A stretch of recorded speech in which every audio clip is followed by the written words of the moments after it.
Oops, now you have to take a pain or some to get a good point. Just do that pretty good.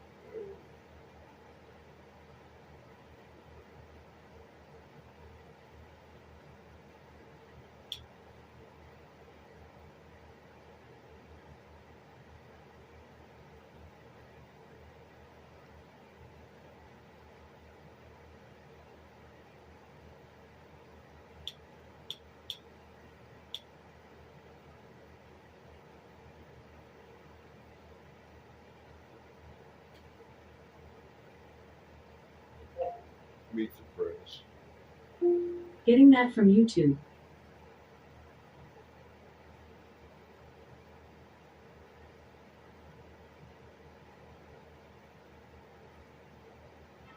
This Sunday, Russian reset. President Trump refuses to blame Russia for the war in Ukraine, seemingly embracing Moscow's views as he negotiates a deal to end the war. You've been there for 3 years. You should have ended it 3 years. You should have never started it. You could have made a deal. While Republicans put the blame on Putin. This man is a cancer and the greatest threat to democracy in my lifetime. How is President Trump changing America's relationship to allies and adversaries? Plus, deep cuts. I wanted to find somebody smarter than him. I searched all over. I just couldn't do it. With thousands of federal workers fired and billions of dollars in funding frozen, how far is President Trump willing to go in allowing Elon Musk to reshape the government? This is the chainsaw for bureaucracy. And Pentagon purge. President Trump fires the country's top uniformed officer. What will it mean for the military? My guest this morning, Democratic Senator Cory Booker of New Jersey and Republican Senator Markwayne Mullin of Oklahoma. Plus, Steve Kornacki breaks down Mr. Trump's first month in office. Joining me for insight and analysis are NBC News Capitol Hill correspondent Melanie Zanona, Jonathan Martin of Politico, former Homeland Security Secretary Jay Johnson, and Lonnie Chen, a fellow at the Hoover Institution. Welcome to Sunday. It's Meet the Press. From NBC News in Washington, the longest-running show in television history, this is Meet the Press with Kristen Welker. Good Sunday morning. As the president marks his first month in office, there is growing fallout over the mass firings across the federal government. On Friday night, President Trump removing a number of senior military officers, including four-star General C.Q. Brown, the chairman of the Joint Chiefs of Staff. And overnight, federal employees received an email asking them to summarize their work for the past week. Elon Musk adding failure to respond will be taken as a resignation. It comes as his operatives are now working inside at least 18 departments and agencies. Musk punctuating the moment by brandishing a chainsaw at a conservative conference in Washington. This is the chainsaw for bureaucracy. Chainsaw! But we've escorted the radical left bureaucrats out of the building and locked the doors behind them. We've gotten rid of thousands. Back in their districts, Republican lawmakers have been forced to defend the cuts to voters at town halls from Georgia to Oregon, Wisconsin, and beyond. I understand trying to do more with less. That's reasonable. What's not reasonable is taking this chainsaw approach, which they obviously admit when they fire these people and decided, oh, we fired the wrong people. We got to bring them back in.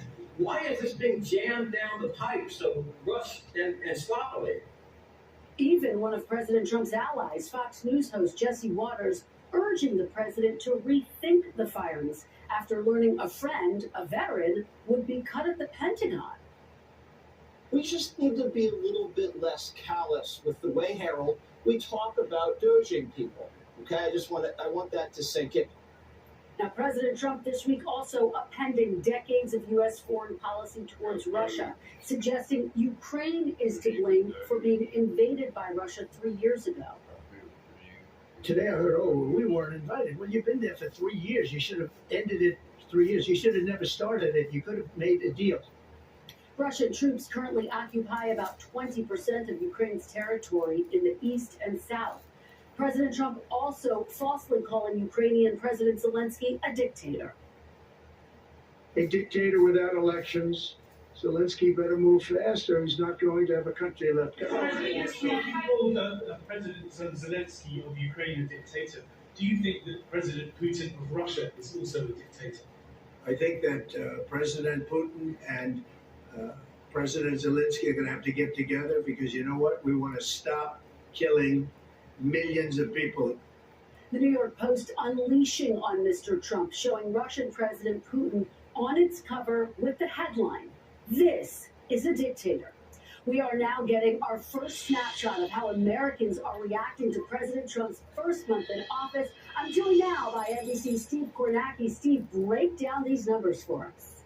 Yeah, Kristen, you are kidding. Just in the last couple of days, 5 new polls out measuring that reaction from the public. You see them right here in the headline. Polarizing a month into the second Trump presidency. You see his approval rating in 4 of these 5 polls is under 50%. In 4 of these 5 polls, his disapproval number is higher than his approval number. So by just about any historical standard, this is a low political position for a president to be in a month into his presidency, though it is worth noting that the one exception to that would be Trump himself in his first term. This, in a way, nothing new for Trump. What you're looking at here, the average of our NBC polls, the first Trump presidency, 2017 to 2021, if you averaged all those together, Trump in his first term was underwater approval rating, 44.53. His absolute best mark still never got that approval number over the disapproval number. You see as low as it got, and average everything that's out there right now together, and you can see how does where his current standings stack up, kind of in that same range. So maybe another way of looking at this, another way this was asked, Quinnipiac asked folks out there, there's a lot going on. Are you surprised by any of it? About a quarter of voters say Trump is exceeding their expectations in his first month here. About a quarter say he is failing to meet their expectations. Most, though, say for all of the swirl of activity here, this is pretty much what they expected. Let's look at some specific issues here, some actions, proposals from Trump here. Again, from all of these different polls, what's the most unpopular? What's setting off alarm bells here? You can see that call to end birthright citizenship, only 39% support there. Firing federal workers, this question asked about potentially firing hundreds of thousands, 51% opposition. Look at this. This is the single least popular thing Trump has done in the second term. Pardoning January 6th offenders, including violent offenders, more than 80% opposed. On the flip side, he's done some things, proposed some things that are popular. That executive order to expand oil and gas production, the executive order recognizing 2 sexes, and also when you look at immigration, there's all sorts of different ways to ask about it. But the CBS poll here had asked the general Trump administration program to deport immigrants who are here illegally. You see broad support there when it's asked at the broad level like that. Look at the personalities now, the public faces of this administration, not just the president, the vice president, and of course, you were just talking about Elon Musk. What you're measuring here is just basic popularity. Do you have a favorable, unfavorable view of these people? Again, that Trump number looks just like his approval rating does. You can see Vance, it's about evenly split with Musk. It is now 50% unfavorable. And then when you ask folks just about that job that Musk has taken inside the government here, trying to make cuts here, again, you can see 49% disapproval, only a third approving. We say a lot of similarities politically to Trump's first term in the polls. Here's a difference. Remember, Trump's political strength in his first term was the economy. Again, averaging all our polls from the first Trump presidency together, nearly 50% across those 4 years were saying they approved of how Trump handled the economy. We know how politically potent that issue is. He campaigned on it last year, but attitudes towards the economy have not improved so far, and now it's nearly 50% who disapprove of how Trump's handling the economy. Now, this is early, obviously, in his presidency, but we know the potency of the economy politically, and these numbers right here may loom right now, Kristen, as the biggest single immediate political challenge for Donald Trump and for the Republican Party. Just a fascinating look at what Americans think right now as we prepare to enter the second month of the Trump administration. Steve Kornacki, thanks so much. Hey, thank you, Kristen. And joining me now is Republican Senator Markwayne Mullin of Oklahoma. Senator Mullin, welcome back to Meet the Press. Thanks for having me on, Kristen. Thank you so much for being here. Let's start with the effort to end the war in Ukraine, that war now about to stretch into its fourth year, incredibly hard to believe. Senator Mullen, do you acknowledge that Vladimir Putin is responsible for starting the war in Ukraine? You know, I think what President Trump was meaning to not think, I know what he was meaning, is we gave Zelensky multiple warnings that there needed to be negotiations before the war even started. And President Trump is absolutely correct. If he was in office, this war would have never, ever taken place. What we're trying to do, what President Trump is trying to do, is end the killing. It's been going on for 3 years. The Biden administration turned a blind eye to it, and President Trump is the president that can end the war. There, fact and simple. Well, I guess, but I didn't hear an answer to the question of, did Vladimir Putin start the war? You yourself said when Russia invaded Ukraine 3 years ago, quote, I strongly condemn the unjustified and unprovoked attack on Ukraine. So just to be clear, Senator, do you still believe this was an unjustified and unprovoked attack on Ukraine by Russia? You know, what we believe is this war should have never taken place. And what we're trying to do here is put President Trump in a good position to negotiate the end of the war. It's the same way that Reagan worked with Gorbachev by trying to end the Cold War. Trump is a president that's going to be able to end the killings that should have never taken place and would have never taken place if he would have been in office instead of Joe Biden. The reason why is because President Trump leads peace through strength. What Biden led through is appeasement. And that doesn't work on the world stage. And I do believe 100% that we don't want to attack back the president or this administration to a corner on saying things that might damage the ability for President Trump to negotiate an end to this war. And President Trump is a deal maker. He will end this war. Well, and of course, there's no way to go back in history and know what may or may not have happened under a different president. But let me ask you this: I want to play. Well, I don't know if you can say that, because if you look at the history of this, just look at the history. Yeah. Crimea was invaded underneath Obama. No, he did not invade any of Ukraine when Trump was in office. He invaded Ukraine when Biden went into office. So I think there is a history to say that there's a pretty good 99.9% chance it wouldn't have happened if Trump would have been in office, or if Biden would have simply used the same peace through strength foreign policy that Trump had. But Senator, I think the question is, can President Trump be critical and tough on Putin right now? Let me play you some of what your Senate Republican colleagues had to say this week. Take a listen. Putin is a war criminal and should be in jail for the rest of his life, if not executed. He's a gangster with a black heart. He makes Jeffrey Dahmer look like Mother Teresa. This man is a cancer and the greatest threat to democracy in my lifetime. Senator, is it important for the President of the United States, who speaks for all of the country, to be honest and critical of Vladimir Putin?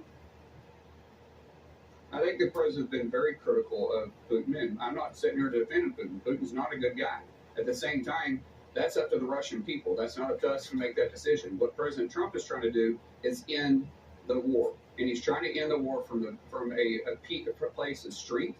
You don't end a war from a place of weakness, which is why Biden could never end the war. Trump is going to be able to end the war. He said he was going to do it when he was on the campaign trail. He's kept his promises, and he's going to continue to deliver on those promises. Let me zoom out and ask you big picture. Do you think the United States should stay in NATO, Senator?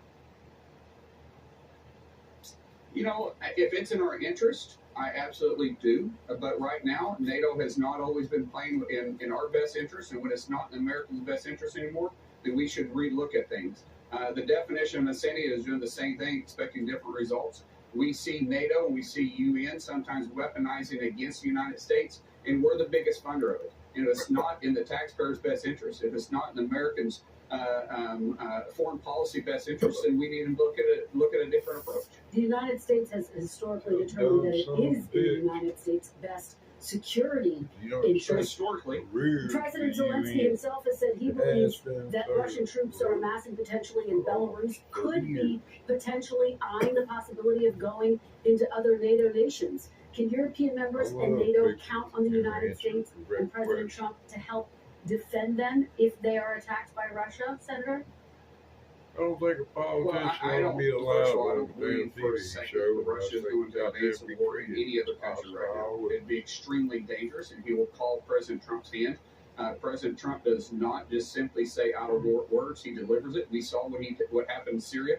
Keep in mind, in Syria, he told Russia to stay out of it. In 2017, they went ahead and helped Assad, and they delivered chemical weapons on their own people. What did President Trump do? Within 30 minutes, he kicked Russia out of the airspace and completely destroyed their airfield that they were operating underneath. Russia and Putin fears President Trump. Senator, let me ask you about the breaking news that happened late Friday night when President Trump fired Joint Chiefs of Staff C.Q. Brown, who President Trump himself picked 5 years ago to lead the Air Force. I want to play you some of what Democratic Congressman James Clyburn had to say in reaction. Take a look. Is that why you think the president had let him go, because he's black? That's what I think. When they say DEI, you know what it means. As I heard somebody say earlier today, they are substituting these acronyms for the N-word. So why would you apply the term woke to General Brown? What does that mean?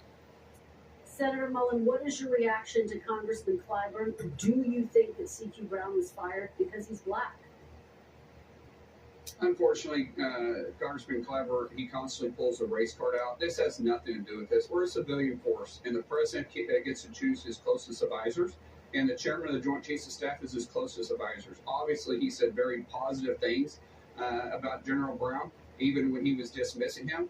But the president has the right to pick people around him that he wants to, that he trusts. And at some point, he chose to go a different direction. This had absolutely zero to do with race. Keep in mind, the reason why he was on promoted the first time was because President Trump did that in his last administration. So that it's dangerous every time the left wants to pull out the race card. It's dangerous and reckless and ridiculous. All right, let's turn now to these steep government cuts that we're seeing. They're starting to be felt across the country. Here are some recent headlines in your home state of Oklahoma. Quote, federal layoffs felt across indigenous communities in Oklahoma. Oklahoma University president says the National Institutes of Health funding cut would severely impact university research. Thousands of Oklahoma veterans and caregivers struggle amid cuts to VA. This comes as there have been town halls all across the country, including in Oklahoma, protesting these cuts. What is your message to the people of Oklahoma who say they are being hurt by these cuts by President Trump and Elon Musk? Well, let's go back and talk about their protest. The chair of the DNC, Ken Martin, openly admitted on MSNBC just yesterday that they were manufacturing these protests. They were busing in armies to manufacture these protests. But what about now, the let's talk headlines about in the your cuts. state? American people. What about the headlines I'll in get your to that. state? I'll get to that. I will get to that. Let's talk about the NIH. The funding has been abused all across the universities. We have Ivy League from Harvard to Yale that's using 69% of the NIH funding for monies other than research, meaning overhead. You have the University of Oklahoma that 55% of the dollars that are going into for research are being used for overhead funding.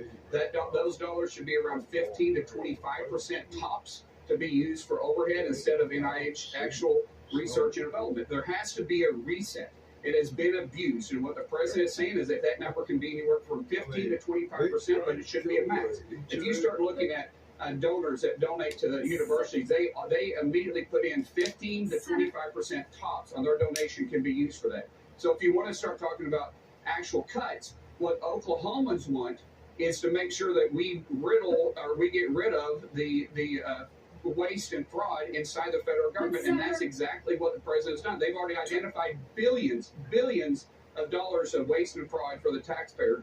But Senator, first of all, they haven't provided proof of fraud. But talk to the people in Oklahoma who've lost their jobs, who say they are hurting. They don't know how they're going to pay their mortgage. They don't know how they're going to make ends meet. Talk to those people. What's your message to them? They say enough of these cuts.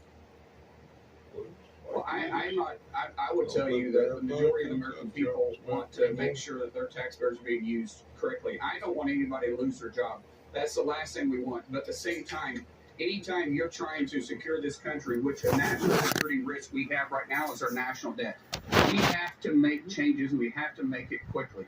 Unfortunately, when we have bureaucrats and politicians that have wastefully spent the American taxpayer dollars, and we have to look any farther than USAID to see the wasteful billions of dollars that were spent, cuts had to take place. And every business owner understands this. Every business owner understands that you have to get your house in order before you can advance. That's exactly what Doge is doing. Think about this. Every successful business owner out there and every successful business has hired consultants to come in and take an unbiased look and make changes, because sometimes when you're so close to it, you can't see what the real changes need to take place. Elon Musk is the United States consultant right now. He is literally the best entrepreneur we've had in our lifetime, and he's doing it for free. And he's taking an unbiased look, saying these programs make no sense. Let's save the taxpayer dollars and get our house in order. Senator, very quickly, before I let you go, the national debt is $36 trillion. Doge is only dealing right now with the federal workers, which is only 8% of federal spending, a small fraction of the federal budget. So how do Doge's layoffs actually deal with the debt problem? Take care of your pennies, and the dollars will take care of themselves. Every business owner knows that. Within only 4 short weeks, we've already identified over $55 billion of waste and fraud. We're only 4 weeks into a 4-year administration. That is taking care of the pennies and going to get to the dollars. We will get our house back in order. All right, Senator, very quickly, because I am almost out of time. President Trump again this week joked about running for a 3rd term. Would you support changing the Constitution to allow Donald Trump to seek a 3rd term in office? First of all, he joked, and so I think we need to take that as a joke, not being literal. Some of his allies say they are deadly serious, Senator. Would you support that? No, I'm not changing the Constitution. First of all, unless the American people chose to do that. I will say, just as what you said at the beginning, it was a joke, and people need to take it as a joke. The president is a very interesting guy that you can find extreme humor in when you sit down and visit with him. At the same time, you can be deadly serious. That's why I call him my friend. Senator Mullen, thank you so much for joining us. Really appreciate it. Hope you'll come back again soon. Thank you. And when we come back, Democratic Senator Cory Booker of New Jersey joins me next.